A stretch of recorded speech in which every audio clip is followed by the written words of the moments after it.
చాలా ఎటకారంగా చంద్రబాబు నాయుడు గారు మీరు కూడా వినుంటారు, పెద్ద గొంతేసుకొని చెవులో మైక్ పెట్టుకొని ఫీజు రియంబర్స్మెంట్ అలాగే స్కాలర్షిప్లు బకాయిలు తొందరగా చెల్లించండి అయ్యా అని అడిగితే దానికి కొంతమంది మంత్రులు మీరు బకాయిలు పెట్టలేదా, మీ ప్రభుత్వంలో బకాయిలు లేవా అని విచిత్రంగా మాట్లాడుతున్నారు. ఆ మంత్రులకు గాని ఆ ఇతండంగా మాట్లాడే వారికి నేను తెలియజేసేది ఒకటే, 2019లో చంద్రబాబు నాయుడు గారు దిగిపోయే నాటికి 2800 కోట్లు బకాయిలు ఉన్నాయి.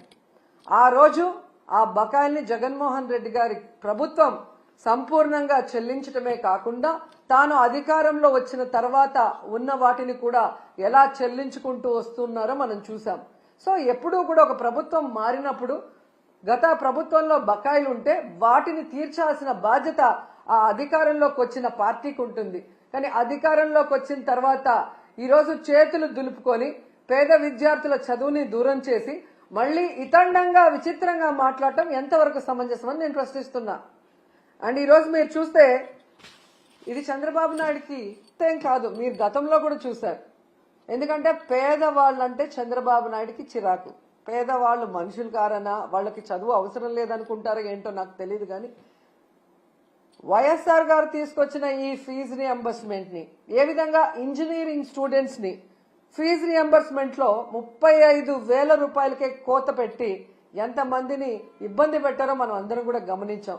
కానీ జగన్మోహన్ రెడ్డి గారు ఎంత ఖర్చైనా విద్యార్థికి మొత్తం ప్రభుత్వమే చెల్లించే విధంగా ప్రతి పేద మధ్యతరగతి పిల్లవాడికి చక్కటి చదువుని అందించటం ఈరోజు ప్రజలందరూ కూడా గమనించాల్సిన విషయం అని కూడా ఈ సందర్భంగా తెలియజేసుకుంటున్నా. అండ్ ఈరోజు మీరు చూస్తే ఈ చంద్రబాబు నాయుడు గారు 3,900 కోట్ల ఈ స్కాలర్షిప్లు కానీ ఫీజు రియంబర్స్మెంట్ బకాయిలకు మాత్రమే ఆపలేదండి. ఆయన ముఖ్యమంత్రి అయిన ఈ 7 నెలల కాలంలో ఫీజు రియంబర్స్మెంట్ ని ఆపేశాడు, అమ్మఒడిని ఆపేశాడు, చేయూతను ఆపేశాడు, మెడికల్ కాలేజీల్ని కట్టడం ఆపేశాడు, నాడు నేడు స్కూల్స్ రెన్యువేషన్ ఆపేశాడు. అలాగే మీరు చూస్తే 0 వడ్డీ పథకాన్ని ఆపేశాడు. ముఖ్యంగా పేదవాళ్లకి చాలా అవసరమైన ఆరోగ్యశ్రీని ఆపేశాడు. ఇక వాలంటీర్ వ్యవస్థని ఆపేయటం మనం అందరం కూడా చూస్తూనే ఉన్నాం. ప్రభుత్వ ఉద్యోగులకి ఐఆర్ లేదు, పిఆర్సీ లేదు, కనీసం డిఏ కూడా ఇవ్వకపోవటం ఈ రాష్ట్ర ప్రజలందరూ మేధావులందరూ కూడా గమనించాలని కూడా కోరుకుంటున్నాను. ఎందుకంటే ఒకవైపు జగన్మోహన్ రెడ్డి గారిని తిట్టడానికే టైంని స్పెండ్ చేస్తున్నారు. కానీ వాళ్ళు ఎన్నికల్లో ఏం ప్రచారం చేశాం, ఏ సంక్షేమాన్ని అందిస్తాం, ఏ అభివృద్ధిని అందిస్తామని చెప్పిన మాటల్ని మరిచిపోవడం ఇక్కడ మనం గమనించాలి. ఎందుకంటే మీరు చూశారు ఏ విధంగా అధికారంలోకి వస్తే మేము సూపర్ 6 అమలు చేస్తామని చెప్పారు. ఈయన లోకేష్ అయితే మేము సూపర్ 6 అమలు చేయకపోతే నా కాలర్ పట్టుకొని అడగండి అన్నారు. ఏ కాలర్ అండి? రైట్ కాలరా, లెఫ్ట్ కాలరా?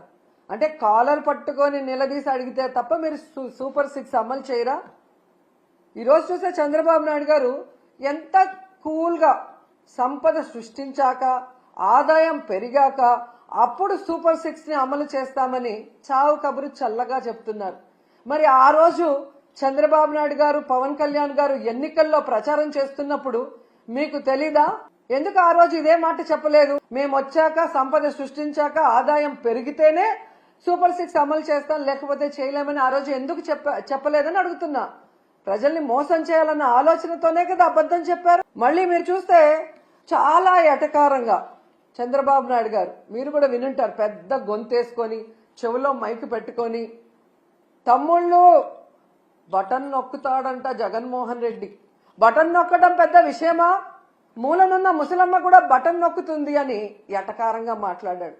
మరి మీకు కూడా 73 ఏళ్లు పూర్తయ్యాయి కదా, మూలనున్న ముసలమ్మ బటన్ నొక్కగా లేంది 73 ఏళ్ల ముసలోడివి మీరెందుకు నొక్కలేకపోతున్నారు ఆ బటన్ అని ముసలోళ్ళందరూ గుసగుసలాడుకుంటున్నారు. మీకు వినిపిస్తుందా? అసలు డిప్యూటీ సీఎం పవన్ కళ్యాణ్ గారు అయితే ఏకంగా బాబు గారి హామీలకి నాది గ్యారంటీ, బాబు గారు చెప్పే ప్రతిదీ అమలు చేసేది నాది వారంటీ, ఆయన చేయకపోతే నేను ప్రశ్నిస్తాను అని మాట్లాడారు. మరి ఈరోజు పవన్ కళ్యాణ్ గారు ఈ సంవత్సరం ఇవ్వాల్సిన తల్లికి వందనం, రైతు భరోసా, నిరుద్యోగ భృతి, ఫ్రీ బస్సు, ఆడబిడ్డ నది ఎవరిస్తారు? మీరిస్తారా? చంద్రబాబు నాయుడుతో ఇప్పిస్తారా? మరి ఇంతవరకు ఇవ్వలేదు కదా. మరి ఎందుకు మీరు ఈ కోట్లాది మంది ప్రజల తరఫున నిలబడి చంద్రబాబు నాయుడిని నిలదీయట్లేదు? ఏం అడ్డం వస్తుంది మీకు అని ప్రశ్నిస్తున్నా. ఈరోజు ఎంత దారుణంగా తయారయ్యారంటే,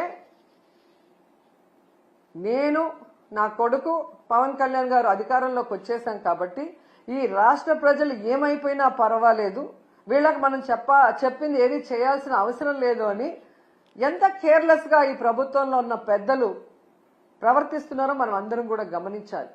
ఎన్నికల ముందుకి ఎన్నికల తర్వాత వాళ్ళ ప్రవర్తన ఎలా ఉంది అంటే, ఎన్నికల ముందేమో బాబు షూరిటీ భవిష్యత్తుకు గ్యారంటీ, కానీ ఈరోజు Babu surety cheating guarantee. Cycle కోటేస్తే ఫ్రీ బస్ మీ ఇంటి ముందుకే వచ్చేస్తుంది. గ్లాస్ కోటేస్తే ఏ క్లాస్ ఉద్యోగాలు మీకు వస్తాయి. పువ్వు కోటేస్తే పువ్వుల్లో ప్రతి మహిళకి 1500 మీ ఇంటికి వచ్చేస్తుంది. కూటమికి ఓటేస్తే ప్రతి బిడ్డకి స్కూల్కి వెళ్లే వాళ్ళకి 15,000 మీకు వచ్చేస్తాయని చెప్పారు. ఇక ఇంట్లో ఎంతమంది ఉంటే అంతమందికి లక్షలు వచ్చి పడేస్తాయని ఏ విధంగా వాళ్ళు బాండ్లు కూడా రాసి ఇవ్వటం మనం అందరం కూడా గమనించాం. కానీ ఈరోజు ఆ బాండ్లు నాలిక గోక్కోవటానికి కూడా పనిచేయట్లేదు. అసలు వీళ్ళు చేసిన ప్రచారం ఎలా ఉంది అంటే, రామానాయుడు గారు సైకిల్ వేసుకొని ఒక ఇంటికి వస్తారు. ఈ రోజుకి కూడా ఎక్కడ చూసినా అది వాట్సాప్ లో తిరుగుతుంది. నీకు 15,000, నీకు 15,000, నీకు 15,000, నీకు 18,000 అని చిన్నపిల్ల నుంచి పెద్దవాళ్ల వరకు వేలు పెట్టి ప్రతి ఒక్కరికి చూపిస్తూ సైకిల్లో వచ్చి సైకిల్ కొట్టేస్తే చాలా అవన్నీ వచ్చి పడిపోతాయి అన్నారు. మరి అదే సైకిల్ మీద ఈ రోజు వెళ్లి అవన్నీ ఎందుకు వాళ్ళకి అందించలేకపోతున్నారు? అంటే అధికారంలో రావటం కోసం ఆ రోజు ఏ విధంగా ప్రచారం చేశారయ్యా అంటే, టీవీల్లో, థియేటర్లో, ఫేస్బుక్లో, యూట్యూబుల్లో, ట్విట్టర్లో, ఇన్స్టాలో ఎక్కడ చూసినా కూడా దండయాత్ర చేశారు ప్రజల మీదకి. ఒకవేళ తెలుగుదేశానికో కూటమికో ఓటేయకపోతే ప్రతి ఇంట్లో ఉన్న మహిళ లక్షలాది రూపాయలు మిస్ అయిపోతుందేమో అన్నట్టుగా ఊదరగొట్టి, ఈరోజు మీరు చూస్తే సంపద సృష్టించాక, ఆదాయం పెరిగాక మేము ఇవన్నీ చేస్తాము అని ఎంత చావు కబురు చల్లగా చెప్తున్నారు. ఇంకా గట్టిగా అడిగితే జగన్మోహన్ రెడ్డి గారి వల్లే ఇవన్నీ ఇవ్వలేకపోతున్నామంటారు. ఎంత సిగ్గుచేటో ఒకసారి ఆలోచించండి. ఈరోజు తెలుగుదేశం పార్టీ, జనసేన పార్టీ వాళ్ళ ఇంట్లో ఎవరికైనా జలుబు వచ్చినా, వాళ్ళకి తుమ్ములు వచ్చినా అది జగన్మోహన్ రెడ్డి గారి వల్లే అని చెప్పుకునే అంత దిగజారిపోయారనేది ఈ మధ్యకాలంలో టీవీలు చూసిన వాళ్ళందరికీ అర్థమై ఉంటుంది. ఈరోజు నేను ఈ కూటమి ప్రభుత్వంలో ఉన్న నాయకులు అందరికీ కూడా చెప్పేది ఒక్కటే, మీ మేనిఫెస్టో మీ దగ్గర లేకపోతే ఒకసారి ఆ మేనిఫెస్టో తెచ్చుకొని చూడండి, లేకపోతే మేము పంపిస్తాం మేము మేనిఫెస్టో. దాంట్లో క్లియర్ గా మీరు రాస్తున్నారు 14 లక్షల కోట్లు అప్పుంది, అయినా కూడా మేము సూపర్ 6 అమలు చేస్తాము అని చెప్పారు. అసలు 14 లక్షల కోట్లు అనేదే అబద్ధం.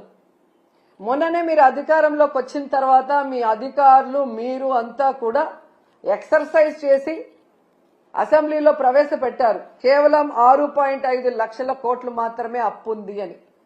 14 లక్షల కోట్లుందని అబద్ధం చెప్పిన మేనిఫెస్టోలోనే అన్ని చేస్తామన్నప్పుడు అందులో సగం ఉన్నప్పుడు ఎందుకు చేయలేకపోతున్నారని నేను అడుగుతున్నా.